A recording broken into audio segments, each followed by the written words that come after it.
جہاں آج گائیڈ یہ بتاتا ہے کہ یہ الحمرہ ہے، یہ قرطبہ ہے، یہ اشبیلیہ ہے، یہ فلاں ہے، یہ فلاں ہے، یہ اس قوم کی کھنڈرات کے نشان ہے کہ جو قریب 882 برس یہاں حکومت کر کے گئی ہے۔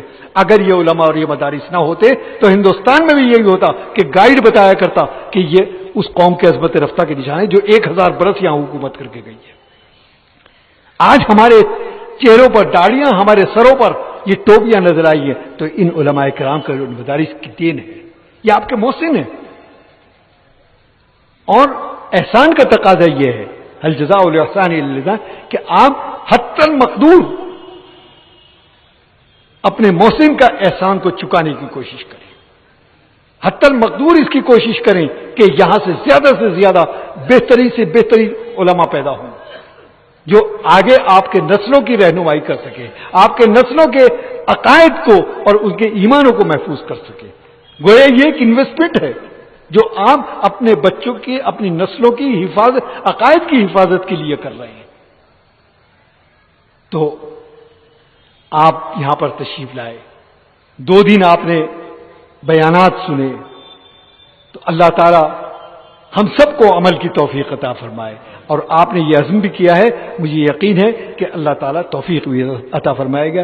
انہی چند طالب علمانہ باتوں پر میں اپنی بات ختم کرتا ہوں۔ وآخر دعوانا ان الحمد للہ رب العالمین۔